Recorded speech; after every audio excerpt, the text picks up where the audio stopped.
O presidente da França, Emmanuel Macron, desembarcou em São Paulo no início da tarde desta quarta-feira e foi direto para a sede da Federação das Indústrias do Estado de São Paulo, onde o vice Geraldo Alckmin e o ministro Fernando Haddad o aguardavam. O repórter Daniel Lian.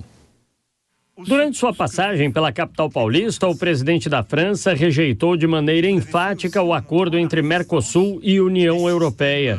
Ele jogou um balde de água fria sobre as pretensões do Brasil e dos vizinhos sul-americanos que cobram um consenso comercial o mais rápido possível.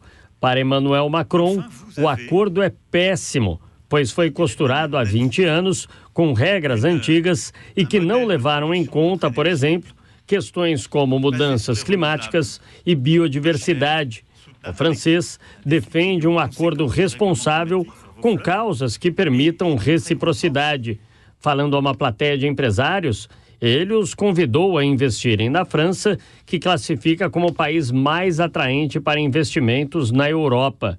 Macron destacou a presença de empresas francesas no Brasil, que estão entre as maiores empregadoras estrangeiras em solo brasileiro.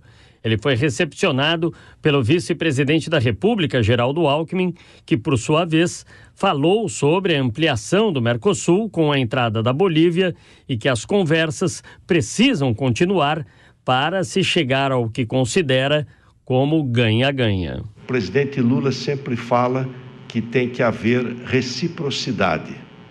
É o ganha-ganha, né? Nós conquistamos mercado, nós abrimos mercado. Emmanuel Macron pediu que as empresas brasileiras acreditem mais na França.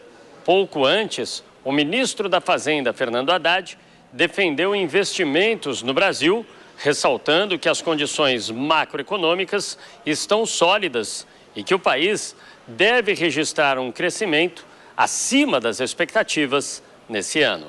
Esse ano, as próprias estimativas do governo, que prevêem um crescimento da ordem de 2,2%, devem ser revistas nos próximos meses, apontando para um crescimento num patamar de 2,5% acima.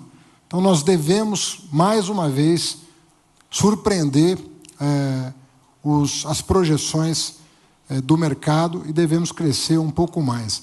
As exportações brasileiras para a França registraram crescimento e fecharam 2023 com um montante de 2,9 bilhões de dólares. Ô Vilela, mais cedo a gente falava desse acordo Mercosul-União Europeia, mas o presidente francês já jogou uma ducha de água fria em quem pensa ou quem achava que poderia convencê-lo do contrário, né? Pois é, exatamente. Eu vejo que, mesmo assim, cabe ao presidente Lula tentar costurar algo no sentido de não avançar, evidentemente, mas de pelo menos não trancar as portas dessa discussão. É uma discussão que para o Brasil é interessante. Talvez hoje possa não evoluir com Macron na presidência, mas amanhã ou depois esse ponto pode avançar. Então eu vejo que estrategicamente cabe ao Brasil fazer com que essa porta não se tranque e, se já demorou tanto tempo, que demore um pouquinho mais, mas que saia de uma forma favorável aos nossos interesses. Isso se chama diplomacia, não é, Dora?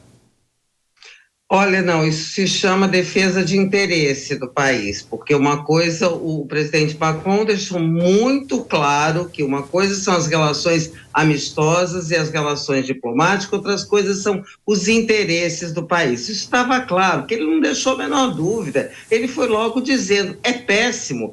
E seja Macron ou outro presidente, Vilela, eu acho que não tem a menor condição, porque a pressão do agro, a pressão é interna. Então, no que depender da França, nesses termos em que estão colocados, para o interesse da França, não vai caminhar. Então, eles tiveram cuidado, você vê que o presidente francês teve cuidado de não falar isso na presença do presidente Lula, né? Na presença do presidente Lula era outra configuração a história, mas quando ele foi ali falar num ambiente de negócios, ele não deixou a menor dúvida, nem usou meias palavras. No que depender da França, nos termos atuais, o acordo está travado.